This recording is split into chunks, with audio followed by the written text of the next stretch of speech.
નમસ્કાર, હું છું હેતલ અને આપ જોઈ રહ્યા છો ન્યૂ ભારત ન્યૂઝ. નજર કરીએ આજના ટોપ 5 ન્યૂઝમાં.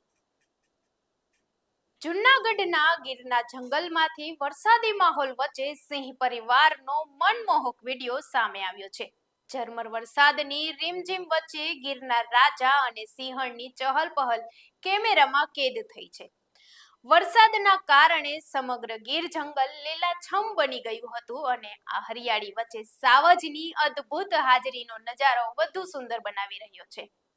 જાણે વરસાદની દરેક બૂંદ સાથે સિંહ અને સિંહણ પ્રકૃતિનો પ્રેમોત્સવ માણી રહ્યા હોય તેવા દ્રશ્યો જોવા મળી રહ્યા છે. ગીરના જંગલમાં વરસાદી માહોલ સામે વન્યજીવોની ચહલપહલ પણ વધુ છે. આ મનમોહક વિડીયો સોશિયલ મીડિયા પર વાયરલ થઈ રહ્યો છે અને લોકો ગીરના આ અવિસ્મરણીય નજારાને ખૂબ પસંદ કરી રહ્યા છે.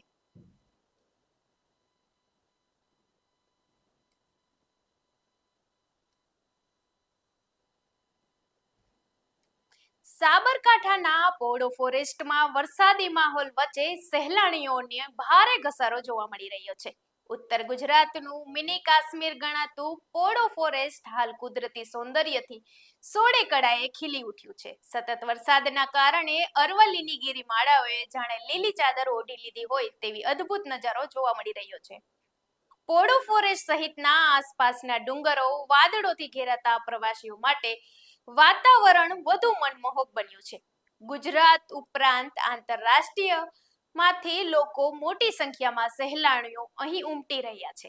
ખાસ કરીને વણજ ડેમ અને ખડખડ વહેતા ઝરણા પર્યટકો માટે મુખ્ય આકર્ષણનું બન્યું છે.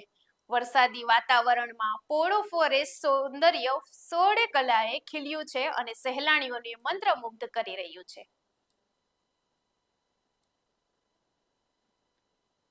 મહેસાણામાં જીટીપીએલ ચેનલની ઓફિસની બહારથી બાઇક ચોરીની ઘટના સામે આવી છે. નાગલપુર વિસ્તારમાં આવેલી જીટીપીએલ ચેનલની ઓફિસ બહાર પાર્ક કરેલું આશરે 40,000 રૂપિયાનું કિંમતનું હીરો કંપનીનું બાઇક ચોરી થઈ ગયું. મળતી માહિતી મુજબ નાગલપુર રબારીવાસમાં રહેતા અને જીટીપીએલ ચેનલમાં ખાનગી નોકરી કરતા રાજેશ કુમાર રણછોડભાઈ રબારી 30 જુલાઈના રોજ બાઇક લઈને ઓફિસ પહોંચ્યા. તેમણે બાઇક લોક કરીને રોડની સાઈડ પર પાર્ક કર્યું હતું. જો કે આશરે 1.5 કલાક બાદ ઓફિસની બહાર આવતા બાઇક ગાયબ જોવા મળ્યું હતું. આસપાસ શોધખોળ કરવા છતાં બાઇક ન મળતા તેમણે ઓલિયાન ફરિયાદ નોંધાવી હતી. સમગ્ર મામલે મહેસાણા શહેર બી ડિવિઝન પોલીસ અજાણ્યા તસ્કરો સામે ગુનો નોંધી વધુ તપાસ હાથ ધરી છે.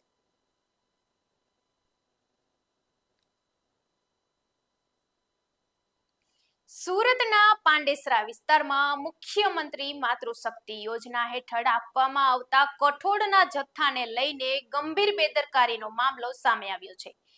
આંગણવાડી કેન્દ્રો મારફતે સગર્ભા અને ધાત્રી માતાઓને વિતરણ થનારા કઠોળનો જથ્થો વાસી અને એક્સપાયરી હોવાનું સામે આવતા ચકચાર મચી છે.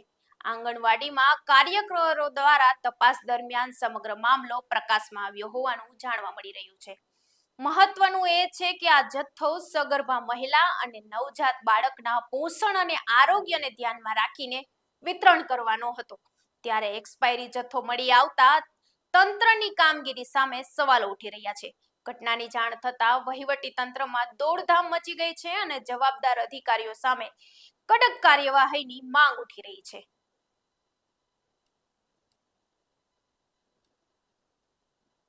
રાજકોટમાં ખાનગી હોસ્પિટલમાં ઓપરેશન બાદ દર્દીને મોતને લઈને ગંભીર આક્ષેપો સામે આવ્યા છે.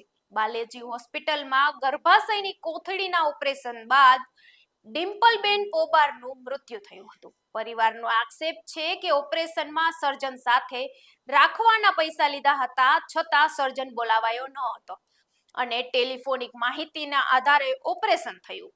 ઓપરેશન બાદ દર્દીની તબિયત લથડતા તેમને ઓલિમ્પસ હોસ્પિટલમાં ખસેડાયા હતા, જ્યાં 12 કલાકની સારવાર બાદ તેમનું મોત થયું અને પરિવારજનોએ પોલીસમાં અરજી કરી કાર્યવાહીની માંગ કરી છે.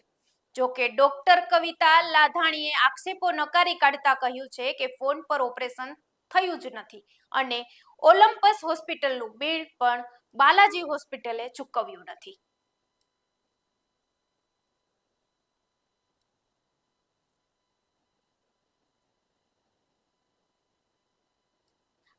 આજના ટોપ 5 ન્યૂઝમાં બસ આટલું જ. વધુ સમાચાર માટે જોડાયેલા રહો ન્યૂ ભારત ન્યૂઝ સાથે. નમસ્કાર.